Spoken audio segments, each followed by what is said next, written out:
Hello and welcome to the 12v4 informational video. First of all, thank you guys for participating and also watching this. You've got a lot of questions, so we're going to break it down very simply and it'll make a lot of sense, I hope.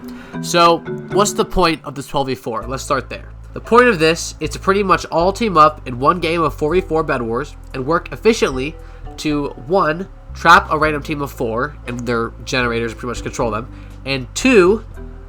Last till dragons, where we can then kill them and then hopefully tie the game. Okay, so that's the end goal. I'm going to explain everything about it, the roles, the tasks, how we're going to form this thing, but let's first talk about how we're actually going to get into the game, because this isn't like a normal conventional way of playing Bed Wars, of course. So 7 o'clock, I want us all to be in the VC. Make sure you have your accounts ready, everything's working.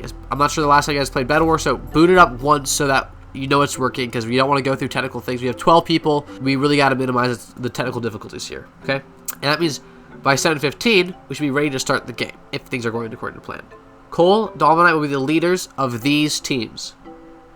This means that we will invite you to the party once you have logged into Hypixel. I will send out a command, and then a little thing right here will show that I sent you a party invite, and you'll click OK. Well, not that obviously, but you'll click OK.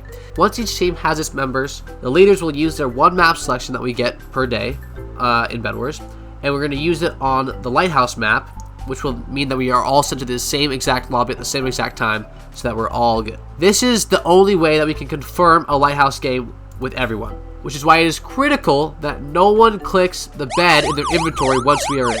That will send you back to the lobby, and the map selection will be void, and that entire thing will be messed up, and we'll have to figure out another way to do it. Alright, now let's talk about the actual plan once we are in the game. Phase 1. Pressure.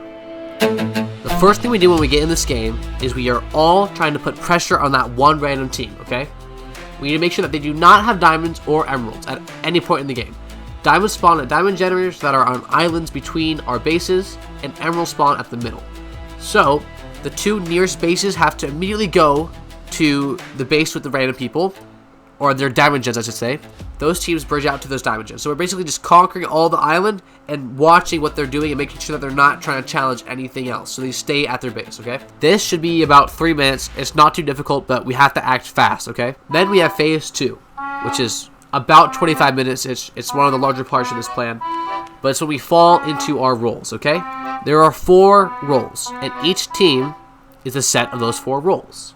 Each team works in unison so that we can be independent from the other teams. We want to minimize the amount of communication between each other that's not absolutely necessary. So, let's explain what these roles are. Oh, oops. Firstly, we have the builder, okay? These are the leaders, me, Cole, and Donovan. I will be creating a safety net around the map, pretty much just leaking up as much as I can with water so that we can't be knocked to the void. Cole will be making a coliseum at the middle, which we'll talk about later. And Donovan will be helping me and Cole and also overseeing everything else pretty much. The next role is the sniper. It's the sniper's job to watch the enemy team and make sure that they don't come to diamond gens or middle. They stay at their posts, shown here, and they give callouts to the team. Pretty straightforward, but they're just watching out what's going on and they're going to shoot them. But it is very important that the sniper does not leave their post, okay? They stay there and they watch. Or they don't leave their post without communicating first. Next one is the resource collector. As the name says, they collect resources, diamonds, emeralds, iron, gold to some extent, and they convert them into the things that we need to complete the strategy. And I'll explain what those things are in a second. And finally, we have the resource distributor. They're like the collector, but they don't go out and get resources, they only go out and give them. This means delivering upgraded bows to the snipers and lots of arrows, and delivering blocks to the builders. These two resource roles share some overlap, and depending on the situation, can be slightly malleable. They make sure by the time that dragons come, each person on the team is fully kitted out with these items. Us leaders will be helping and giving you guidance on everything, so don't worry about knowing exactly what to do whenever. If you don't know what to buy, ask us and we will help you out. Something that is important to note is that all the iron, though, is going to be going to fireballs, okay? That is because we want to have at least 20 fireballs per person during the purge, which I will explain now. Step 3, the Coliseum. By this point, Cole will have constructed the arena. This is when we're going to ask the other team if they want to send their best fighter to the middle to fight to the death. I assume they'll agree, because if they don't, we'll just have to kill them. But once they agree, they'll be sent to middle, because Cole will make a bridge. we'll say like, okay, come on over.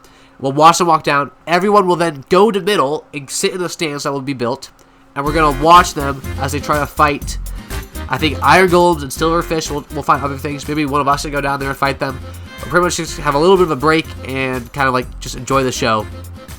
After they fought enough things, we will then execute the Great Purge, which is when we'll all find a good position, all get at least 20 fireballs, because we'll have the collectors will be building those up and delivering them. So we'll have our fireballs, and then we're just gonna let Donovan go in first, and the Pearl. He's gonna TNT their base, because they'll be building stuff the entire time, because that's the only thing they can do. And then we're just gonna rain absolute fire on their base with the most fireballs ever seen in Bedwars, pretty much. And that should probably kill them, and if not, then we'll like go in there and finish the job. Oh, voice crack. But that relies on the collectors. Oh my god. That relies on the collectors getting the most fireballs. Okay, we need fireballs. That's important. Okay, and that brings us to step 4, the final preparations, which is about 10 minutes. Now that the other team is taken care of, we just make sure that we're kitted out. We make sure that everyone's got what they needed, and that we have our bows, enough arrows. We need lots of arrows. Oh, who's that? We'll need water buckets, all this stuff. This is the last ditch efforts. Pretty much everyone is just kind of making sure that they have what they needed, because builders and snipers won't be really useful. So everyone's just final preparations. Then we have the dragons, the final step in this plan. The dragons will spawn. We will be at middle in good positions that we have created, and we pretty much will just shoot them down. We have to make sure that we're shooting the other dragons and not ours, because that's not how that works. So if I'm yellow team, I'm going to shoot the other dragons that are not yellow. You can see that they're yellow because of the name tag. So I'm going to shoot like red, and I'll shoot blue, and yeah, I'm going to do 3 dragons, 3 teams. And we'll be shooting them as much as we can until they die. If they die, we will hopefully win the game, or tie the game, which is the goal. But to actually tie the game, we have to have stats that are consistent throughout all of us. So we can't kill each other once. We can't, even for fun, we can't do anything like that. We should, I think it has to do with deaths. I'm not sure exactly, but we just make sure we don't kill each other and hope that we'll tie the game if we kill the dragons before the time runs out, which is about 10 minutes or 15 minutes after the dragons start. So we have that amount of time to shoot them, eliminate them, and then tie the game. If you run out of time, then maybe that's when that gets triggered. I don't know. We just gotta kill the dragons. That's what I know. And if we do kill the dragons, then that'll be it, and that will be the game. So, assuming that everything goes according to plan, and we beat the game, it is now up to us. If we want to play another round, we probably will, and that's when I will promote other people in my party to leader. Same thing with Donovan and Cole, and they will have to choose Lighthouse at the exact same time. We'll make sure it works out, and we'll go from there.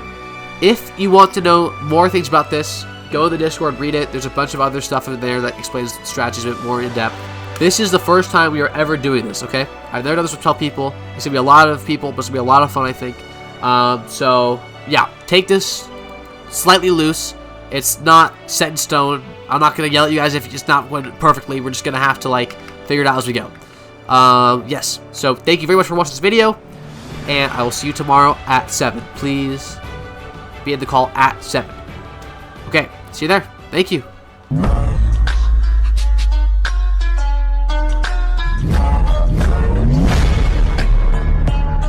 I'm not gonna kill you. I'm just gonna hurt you. Really